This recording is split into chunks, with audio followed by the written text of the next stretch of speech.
Good morning, students. My name is Amanpreet Kaur, and as you know, I am your business study teacher. And first of all, I am going to discuss about your remaining topics of your last lecture. If you remember, and you have make practices, and you ensure the topics, you can easily remember our previous topics. So first of all, ਸਭ ਤੋਂ ਪਹਿਲਾਂ ਦੇਖੋ ਕਿ ਜਿਹੜੇ ਆਪਾਂ ਪਹਿਲਾਂ lecture ਲਏ ਸੀ ਉਹਦੇ ਵਿੱਚ ਦੋ ਟੋਪਿਕਸ ਆ ਜਿਹੜੇ ਕਰੈਕਟਰਸ ਨੇ ਜਿਹੜੇ ਬਿਜ਼ਨਸ ਦੇ ਉਹਨਾਂ ਬਾਰੇ ਡਿਸਕਸ ਕੀਤਾ ਸੀ। ਮੀਨਿੰਗ ਡਿਸਕਸ ਹੋਇਆ ਸੀ, ਬਿਜ਼ਨਸ ਦੇ ਕੁਝ ਫਾਰਮ ਜਿਹੜੀਆਂ ਉਹ ਡਿਸਕਸ ਹੋਈਆਂ ਸੀ। ਇਸ ਤੋਂ ਬਾਅਦ ਕੁਛ ਨੇ ਕਰੈਕਟਰਸ, ਠੀਕ ਹੈ, ਜਿਹਨੂੰ ਆਪਾਂ ਕਹਿ ਸਕਦੇ ਹਾਂ ਕਿ ਵਿਸ਼ੇਸ਼ਤਾਵਾਂ। ਆਪਾਂ ਪਹਿਲੀਆਂ 3 ਵਿਸ਼ੇਸ਼ਤਾਵਾਂ ਜਾਣੀ ਕਿ ਪਹਿਲੇ 3 ਕਰੈਕਟਰ ਆ ਜਿਹੜੇ ਉਹ ਕੀਤੇ ਸੀਗੇ, ਜਿਹਦੇ ਵਿੱਚ economic activity, profit motive, sale ਔਰ ਐਕਸਚੇਂਜ ਆਫ ਗੁੱਡਸ ਔਰ ਸਰਵਿਸਿਜ਼। ਇਹ ਵਾਲਾ ਪੁਆਇੰਟ ਆ ਜਿਹੜਾ ਉਹ ਆਪਾਂ ਕਵਰ ਕੀਤਾ ਸੀ। ਹੁਣ ਆਪਾਂ ਅਗਲੇ ਟੌਪਿਕ ਆ ਜਿਹੜੇ ਉਹ ਕਵਰ ਕਰਦੇ ਹਾਂ। ਸੋ ਫਸਟ ਅੱਗੇ ਹੈਗਾ ਜਿਹੜਾ 4th ਪੁਆਇੰਟ ਹੋਏਗਾ ਇਸ ਕਰੈਕਟਰਸ ਦਾ, ਉਹ ਦੇਖੋ ਰਿਸਕ ਐਂਡ ਅਨਸਰਟੇਨਟੀ। ਰਿਸਕ ਦਾ ਮਤਲਬ ਹੁੰਦਾ ਕਿਸੇ ਚੀਜ਼ ਦਾ ਖਤਰਾ, ਠੀਕ ਹੈ। ਆਪਾਂ ਕਹਿ ਸਕਦੇ ਹਾਂ ਕਿ ਕਿਸੇ ਚੀਜ਼ ਦਾ ਖਤਰਾ, ਠੀਕ ਹੈ।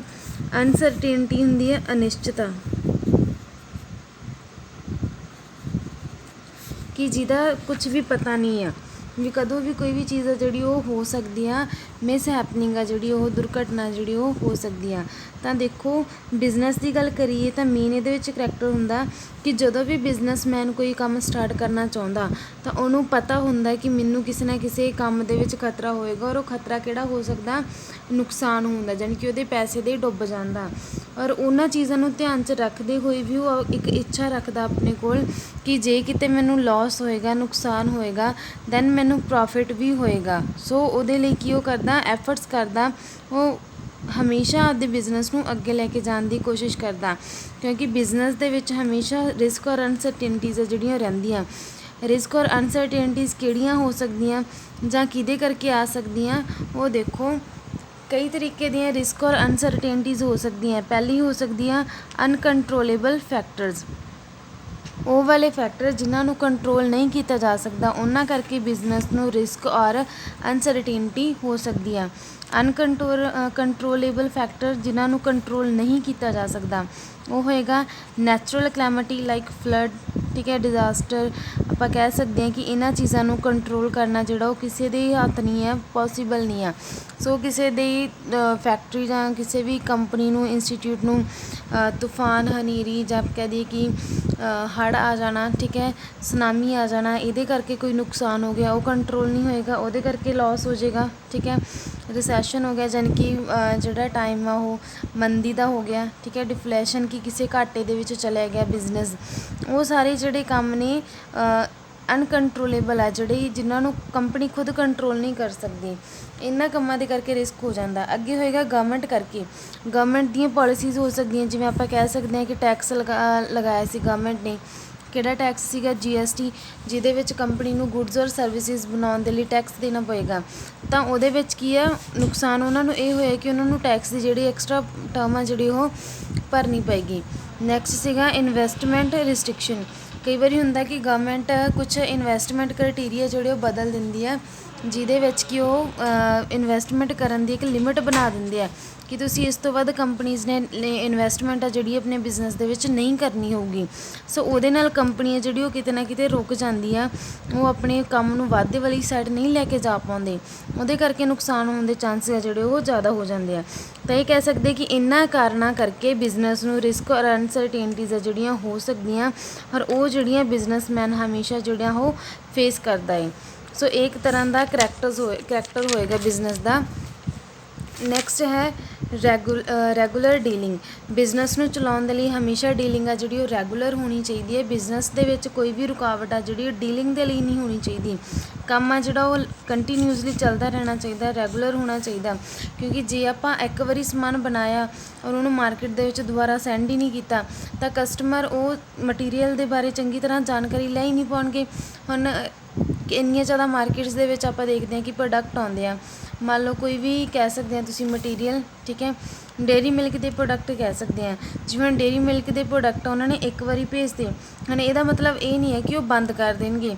ਜੇ ਉਹਨਾਂ ਨੇ ਕੋਈ ਇੰਸਟੀਟਿਊਟ ਸਥਾਪਿਤ ਕੀਤਾ, ਇੰਸਟੀਟਿਊਟ ਨੂੰ ਲਗਾਇਆ, ਤਾਂ ਉਹ ਲਗਾਤਾਰ ਕੰਮ ਕਰਨਗੇ, ਕੰਟੀਨਿਊਸਲੀ ਕੰਮ ਕਰਨਗੇ, ਫਿਰ ਹੀ ਉਹ ਬਿਜ਼ਨਸ ਮੰਨਿਆ ਜਾਊਗਾ। ਅਦਰਵਾਈਜ਼ ਉਹ ਬਿਜ਼ਨਸ ਨਹੀਂ ਹੋਏਗਾ। ਬੰਦ ਪਏ ਹੋਏ ਕੰਮ ਨੂੰ ਬਿਜ਼ਨਸ ਨਹੀਂ ਕਿਹਾ ਜਾਂਦਾ। ਜਿਹੜਾ ਕੰਮ ਲਗਾਤਾਰ ਚੱਲ ਰਿਹਾ ਹੋਵੇ ਉਹਨੂੰ ਬਿਜ਼ਨਸ ਕਹਿੰਦੇ ਆ। ਸੋ ਇੱਥੇ ਕਹਿ ਸਕਦੇ ਹਾਂ ਕਿ ਇਹਦੀ ਇੱਕ ਮੇਨ ਵਿਸ਼ੇਸ਼ਤਾ ਹੈ ਕਿ ਬਿਜ਼ਨਸ ਦੇ ਵਿੱਚ ਜਿਹੜਾ ਕੰਮ ਹੋਏਗਾ ਉਹ ਰੈਗੂਲਰ ਤੌਰ 'ਤੇ ਹੋਏਗਾ, ਉਹਦੇ ਵਿੱਚ ਕੋਈ ਬ੍ਰੇਕ ਨਹੀਂ ਹੋਏਗੀ। ਨੈਕਸਟ ਹੈ ਕ੍ਰੀਏਸ਼ਨ ਆਫ ਯੂਟੀਲਿਟੀ। ਜੋ ਵੀ ਸਮਾਨ ਆਪਣੇ ਕੋਲ ਇਸ ਟਾਈਮ 'ਤੇ ਅਵੇਲੇਬਲ ਆ, ਜਾਂ ਕਹਿ ਸਕਦੇ ਹਾਂ ਕਿ ਬਿਜ਼ਨਸਮੈਨ ਆਪਦੇ ਕੰਮ ਨੂੰ ਇਸ ਤਰੀਕੇ ਨਾਲ ਯੂਟੀਲਾਈਜ਼ ਕਰੂਗਾ ਕਿ ਉਹ ਹਰੇਕ ਚੀਜ਼ ਦਾ ਸਹੀ ਯੂਜ਼ ਕਰ ਸਕੇ। ਜਿੰਨਾ ਮਟੀਰੀਅਲ ਉਹਦੇ ਕੋਲ ਹੈਗਾ ਉਹਨੂੰ ਸਹੀ ਯੂਜ਼ ਕਰ ਸਕੇ, ਜਿੰਨਾ ਸਾਧਨ ਉਹਦੇ ਕੋਲ ਹੈਗੇ ਆ ਉਹਨਾਂ ਨੂੰ ਸਹੀ ਯੂਜ਼ ਕਰ ਸਕੇ, ਤਾਂ ਕਿ ਜਿਹੜੇ ਕਸਟਮਰ ਆ ਉਹਨਾਂ ਨੂੰ ਹਰੇਕ ਤਰ੍ਹਾਂ ਦਾ ਮਟੀਰੀਅਲ ਆ ਜਿਹੜਾ ਉਹ ਮਿਲ ਸਕੇ ਔਰ ਉਹ ਉਹਨਾਂ ਨੂੰ ਸਹੀ ਤਰੀਕੇ ਨਾਲ ਯੂਟੀਲਾਈਜ਼ ਕਰ ਲੈਣ, ਯਾਨੀ ਕਿ ਯੂਜ਼ ਕਰ ਲੈਣ। ਹੁਣ ਦੇਖੋ ਕਿਹਦੀ ਮਦਦ ਦੇ ਨਾਲ ਜਿਹੜਾ ਸਮਾਨ ਆ ਉਹ ਯੂਟੀਲਾਈਜ਼ ਕੀਤਾ ਜਾਊਗਾ। ਦੇਖੋ ਪਹਿਲਾਂ ਤਾਂ ਵੇਅਰ ਹਾਊਸ ਯਾਨੀ ਕਿ ਗੋਦਾਮ, ਠੀਕ ਹੈ, ਗੋਦਾਮ ਬੋਲਿਆ ਜਾਂਦਾ ਵੇਅਰ ਹਾਊਸ, ਜਿੱਥੇ ਕੀ ਹੈ ਮਟੀਰੀਅਲ ਨੂੰ ਸੇਫ ਰੱਖਿਆ ਜਾਂਦਾ। ਜਦੋਂ ਫੈਕਟਰੀਆਂ ਦੇ ਵਿੱਚ ਸਮਾਨ ਬਣ ਜਾਂਦਾ ਉਹਨਾਂ ਨੂੰ ਸੰਭਾਲ ਕੇ ਰੱਖਣ ਦੇ ਲਈ ਵੱਡੇ ਗੋਦਾਮ ਆ ਜਿਹੜੇ ਫੈਕਟਰੀਆਂ ਦੇ ਨਾਲ ਹੀ ਲਗਾਏ ਜਾਂਦੇ ਆ, ਜਿੱਥੇ ਮਟੀਰੀਅਲ ਨੂੰ ਸਟੋਰ ਕੀਤਾ ਜਾਂਦਾ ਬਹੁਤ ਵੱਡੀ ਮਾਤਰਾ ਦੇ ਵਿੱਚ। ਹੁਣ ਉਹ ਟਾਈਮ ਦੀ ਜਿਹੜੀ ਫੈਸਿਲਿਟੀ ਆ ਉਹਨੂੰ ਸੇਵ ਕਰ ਰਹੇ ਆ। ਟਾਈਮ ਦੀ ਫੈਸਿਲਿਟੀ ਕਿਵੇਂ ਵੀ ਕੁਛ ਚੀਜ਼ਾਂ ਜਿਹੜੀਆਂ ਚੀਜ਼ਾਂ ਹੁੰਦੀਆਂ ਸੀਜ਼ਨ ਵਾਲੀਆਂ ਹੁੰਦੀਆਂ, ਠੀਕ ਹੈ, ਸੀਜ਼ਨਲ ਗੁੱਡਸ ਕਹਿ ਦਿੰਦੇ ਆਪਾਂ ਉਹਨਾਂ ਨੂੰ। ਜਿਵੇਂ ਆਪਾਂ ਕਹਿ ਸਕਦੇ ਹਾਂ ਕੂਲਰ, ਠੀਕ ਹੈ, AC ਕਹਿ ਸਕਦੇ ਹਾਂ, ਕੋਈ ਵੀ ਆਪਾਂ ਵੈਜੀਟੇਬਲ ਕਹਿ ਸਕਦੇ ਹਾਂ, ਠੀਕ ਹੈ। ਇਹਨਾਂ ਨੂੰ ਕੀ ਆ ਗੋਦਾਮ ਦੇ ਵਿੱਚ ਰੱਖਣ ਦੀ ਜ਼ਰੂਰਤ ਪੈਂਦੀ ਆ। ਸੋ ਜਿਹੜੇ ਵੇਅਰ ਹਾਊਸ ਆ ਉਹਨਾਂ ਚੀਜ਼ਾਂ ਨੂੰ ਕੰਟਰੋਲ ਕਰਦੇ, ਉਹਨਾਂ ਦੀ ਕੁਆਲਿਟੀ ਨੂੰ, ਉਹਨਾਂ ਦੀ ਕੁਆਂਟਿਟੀ ਨੂੰ ਕੰਟਰੋਲ ਕਰਦੇ ਆ, ਜਿਹਦੀ ਵਜ੍ਹਾ ਨਾਲ ਆਪਣਾ ਟਾਈਮ ਸੇਵ ਹੋ ਜਾਂਦਾ। ਜੇ ਮਟੀਰੀਅਲ ਫੈਕਟਰੀ ਦੇ ਵਿੱਚ ਪਿਆ ਰਹੂਗਾ ਤਾਂ ਟਾਈਮ ਵੀ ਖਰਾਬ ਹੋਏਗਾ, ਪਲੱਸ ਉਹ ਫੈਕਟਰੀ ਦੇ ਵਿੱਚ ਕੰਮ ਕਰਨ ਦੇ ਵਿੱਚ ਪ੍ਰੋਬਲਮ ਆਏਗੀ। ਨੈਕਸਟ ਹੋਏਗਾ ਇੰਡਸਟਰੀ।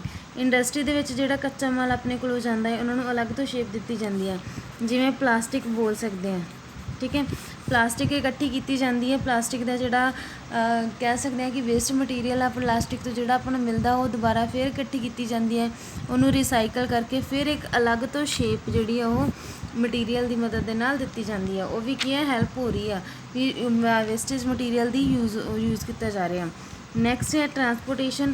ਟਰਾਂਸਪੋਰਟੇਸ਼ਨ ਦੀ ਕੀ ਮਦਦ ਮਿਲ ਰਹੀ ਹੈ ਕਿ ਆਪਣੇ ਤੱਕ ਮਟੀਰੀਅਲ ਪਹੁੰਚਾਇਆ ਜਾਂਦਾ, ਐਂਡ ਕਸਟਮਰ ਤੱਕ ਮਟੀਰੀਅਲ ਲੈ ਕੇ ਭੇਜਿਆ ਜਾਂਦਾ, ਜਿਹਦੇ ਨਾਲ ਆਪਾਂ ਨੂੰ ਕੀ ਫੈਸਿਲਿਟੀ ਜਿਹੜੀ ਉਹ ਹਰੇਕ ਜਗ੍ਹਾ 'ਤੇ ਮਿਲ ਜਾਂਦੀ ਹੈ।